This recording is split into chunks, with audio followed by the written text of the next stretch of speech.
आज बिहार में सरकार ने गांव में रहने वाले लोग, गरीब लोगों पर पंचायती राज कानून को बदल करके इस तरह का टैक्स लगाने का काम किया है जिसकी तुलना मैंने मुगल काल और केरल में जो पुरानी सरकार थी, राजाओं की सरकार में जो था, उस जैसा यह टैक्स है।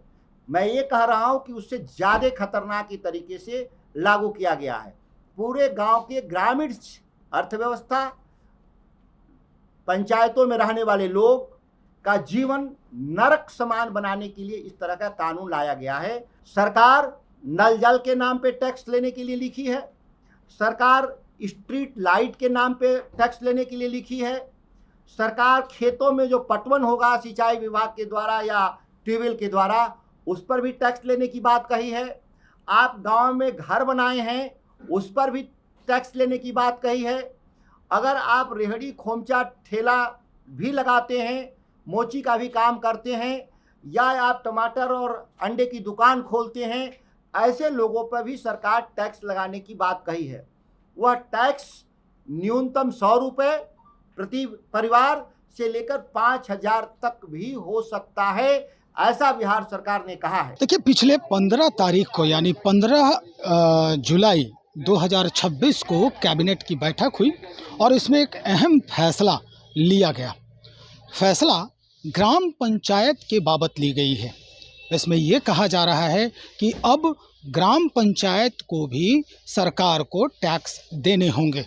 ये टैक्स अगर कहा जाए तो बिहार पंचायत राज अधिनियम 2006 के अंतर्गत बिहार ग्राम पंचायत कर दर और शुल्क नियमावली 2026 को स्वीकृति दी जाने की कोशिश की गई है।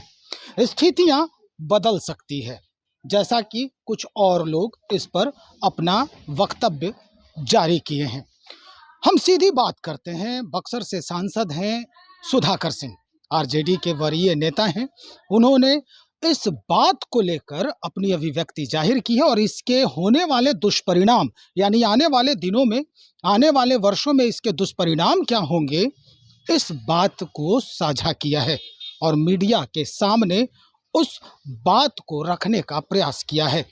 इस बात की पुष्टि के लिए उन्होंने देश के जाने माने अर्थशास्त्री डॉक्टर संतोष मेहरोत्रा का भी साथ लिया है।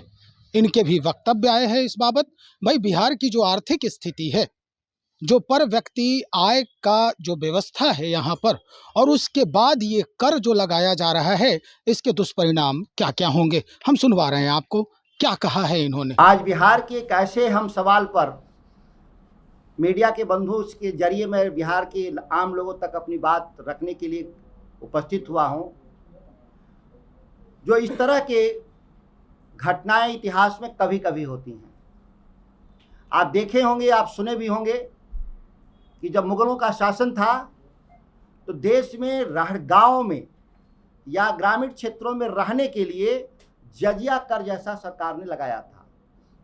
उसी तरह से केरल में लोगों ने सरकार के तौर पे, वहाँ ने राजाओं ने स्तन टैक्स तक लगाने का काम किया था। उससे भी खराब आज बिहार में सरकार ने गांव में रहने वाले लोग, गरीब लोगों पर पंचायती राज कानून को बदल करके इस तरह का टैक्स लगाने का काम किया है जिसकी तुलना मैंने मुगल काल और केरल में जो पुरानी सरकार थी, राजाओं की सरकार में जो था, उस जैसा यह टैक्स है।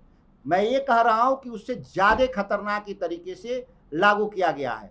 पूरे गांव के ग्रामीण अर्थव्यवस्था, पंचायतों में रहने वाले लोग का जीवन नरक समान बनाने के लिए इस तरह का कानून लाया गया है, जिसमें सरकार नल जल के नाम पे टैक्स लेने के लिए लिखी है, सरकार स्ट्रीट लाइट के नाम पे टैक्स लेने के लिए लिखी है, सरकार खेतों में जो पटवन होगा सिंचाई विभाग के द्वारा या ट्यूबवेल के द्वारा उस पर भी टैक्स लेने की बात कही है।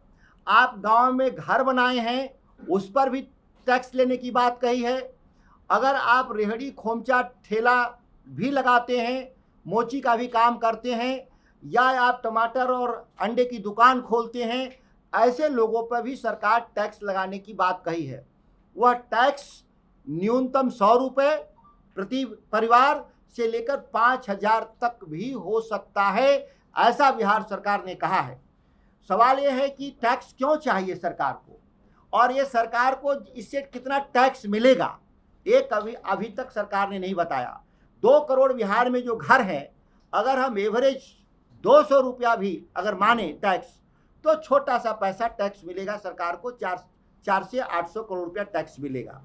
ये 4 से 800 करोड़ टैक्स वसूलने के लिए बिहार के 13 करोड़ जो गरीब लोग हैं, अगर उसकी खर्चे देखें लागत टैक्स वसूली का, तो उससे ज़्यादा होगा। अभी तक जो हमको गांव के लोगों को देना पड़ता था, अपने बिजली जलाने के भी पैसे लोगों को देना था, टेलीफोन इस्तेमाल कर रहे थे मोबाइल, उसका भी पैसा वो दे रहे थे, नमक से लेके कफन तक खरीद रहे थे, उस पर भी जीएसटी वो 18 से 20% दे रहे थे, डीजल पेट्रोल इस्तेमाल किया उस पर टैक्स दे रहे थे, गाड़ियों पे चढ़ रहे थे उसका भी वो भाड़ा दे रहे थे। तो कोई ऐसा नहीं था जिसमें वो लगातार हमारे देश के और बिहार के गांव के लोग पैसा नहीं दे रहे थे। फिर उनके ऊपर यह दोहरा बोझ बढ़ाने की क्या जरूरत, जबकि जमीन जो है, जमीन जो खेती करते हैं उसको भी मालगुजारी देते हैं सरकार को। ऐसा कोई तरीका नहीं है जिससे सरकार पैसा नहीं वसूल रही थी। देखिए, इसमें एक बड़ा गहरा षड्यंत्र है।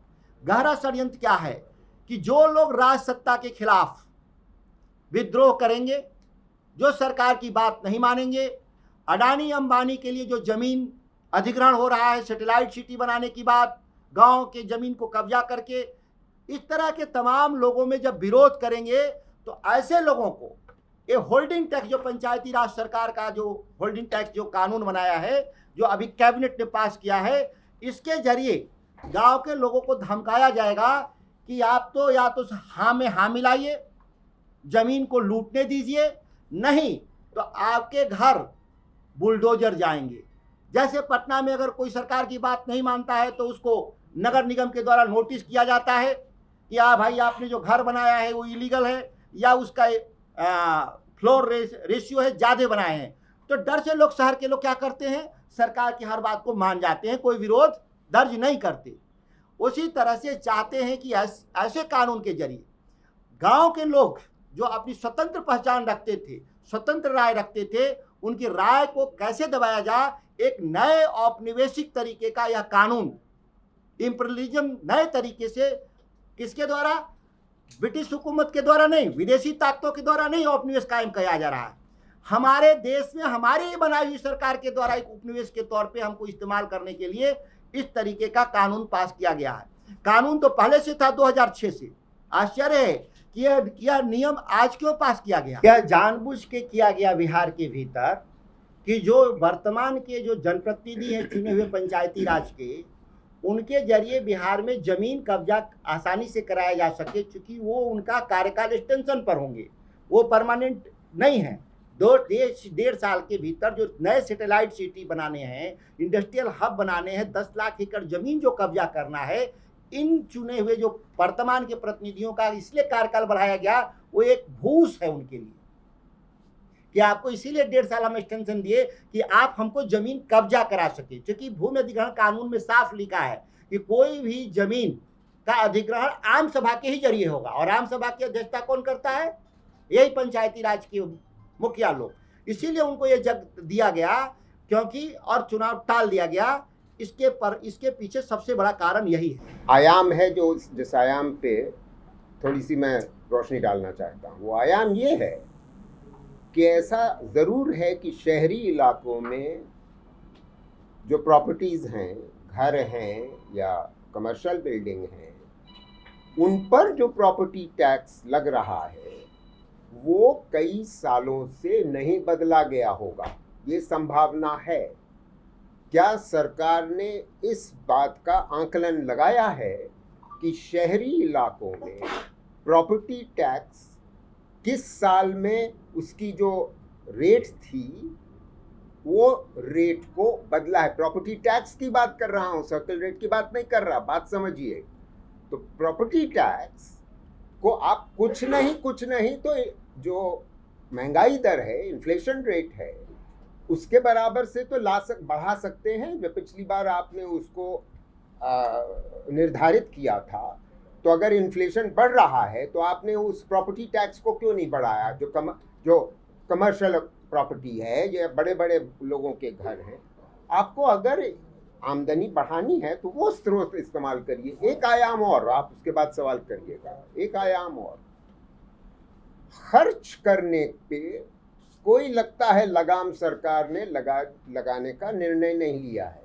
उदाहरण देता हूँ, आप सबको मालूम है कि बड़ी भयंकर नीति एक घोषित की गई है लैंड एक्विजिशन की। आप सब जानते हैं कि लैंड बैंक को बढ़ाने का इरादा है, टाउनशिप्स बनाने का, इत्यादि इत्यादि। सवाल यह है कि हाँ, उद्देश्य उच्च लगता है, उच्चतम बल्कि लगता है, क्योंकि शहरीकरण बिहार में कम है, मान लिया। क्या ये तरीका हैगा कि आप लैंड और अक्वायर कर लीजिएगा? किस लिए भाई जमीन आप अक्वायर कर लीजिएगा? उससे बेहतर ये क्या नहीं होगा कि आप जो हमारे, मैं आपको कुछ ऐसे क्लस्टर्स की बात करता हूँ, ऐसे छोटे छोटे शहरों की बात करता हूँ जहाँ पर रोजगार, आज गैर कृषि क्षेत्र का रोजगार की बात कर रहा हूँ, जहाँ पैदा हो रहा है, और वो हैंडलूम में हो रहा है, खिलौनों में हो रहा है, टेक्सटाइल्स बनाने में हो रहा है, एम्ब्रॉयडरी में हो रहा है, बैम्बू के काम में हो रहा है, कारपेट के काम में हो रहा है, मधुबनी पेंटिंग के काम पे हो रहा है, ज्वेलरी में हो रहा है, इत्यादि इत्यादि। में और चीज़ें गिना सकता हूँ। इस प्रकार लगभग हर जिले में आपके बिहार में इस तरीके का काम चल रहा है। सरकार उन पे खर्च करने के लिए तैयारी नहीं दिखा रही, लैंड को और अक्वायर कर लेने के लिए क्यों कर रही है? यानी कि खर्च बढ़ा लो मगर उगाही करो कहाँ? सबसे गरीब आदमी से, वो भी ग्रामीण इलाकों। इस्तेमाल ही पूरा नहीं हो पा रहा, या आप पूरा स्थानांतरित ही नहीं कर रहे हो, वितरित ही नहीं कर रहे हो, और आप उगाही कर लेना चाहते हो। अरे उगाही करने के लिए अगर आपके पास लोग नहीं होंगे तो आप यहाँ पटना से भेजोगे, और भेजोगे तो वो तो आम आदमी को जानता नहीं उसकी वो किस वित्तीय हालत में है। उसकी हालत देख करके उसके संग कोई रियायत करेगा? नहीं करेगा। और सबसे बड़ी बात सुधाकर जी ने ये कही, और यह बात आपको आपके दिमाग में घर कर जानी चाहिए, ये शहर और गांव का एक बहुत बड़ा अंतर होता है कि शहर में तो कम से कम इतना ऐसा रोजगार फिर भी लोगों को मिल जाता है जिसमें महीने में एक बार आपको सैलरी मिलती है, जैसे रेगुलर जॉब कहा जाता है। गांव में इस प्रकार का किसके पास रोजगार होता है? अधिक 99% लोग, उनकी आय, जैसे सुधाकर जी सही बता रहे थे, वो कभी बढ़ती है, कभी कम होती है, कभी कुछ नहीं होती। यानी कि उतार चढ़ाव उनको बर्दाश्त करना पड़ता है, झेलना पड़ता है। मगर ये कर तो आपको हर महीने देना पड़ेगा। सरकार ये कह रही कर आपको। अच्छा, आखिरी बात मैं ये कह करके ख़त्म करूँगा अपनी बात, जिसमें आप लोग कुछ और सवाल भी कर सकें, कि देखिए जो विकसित राज्य हैं हमारे, और जो देश अंतर्राष्ट्रीय स्तर पे अगर सोचें तो अंतर्राष्ट्रीय स्तर पे जो विकसित देश हैं, उनमें इन छोटी स्तर की इकाइयों में टैक्स कलेक्ट किया जाता है। तो काम गलत नहीं हो रहा है, मगर यहाँ पर स्थितियां ऐसी नहीं हैं कि आप उनका तुलना कर सकते हैं केरल से या तमिलनाडु से या ब्राज़ील से। अमेरिका तो छोड़ ही दीजिए।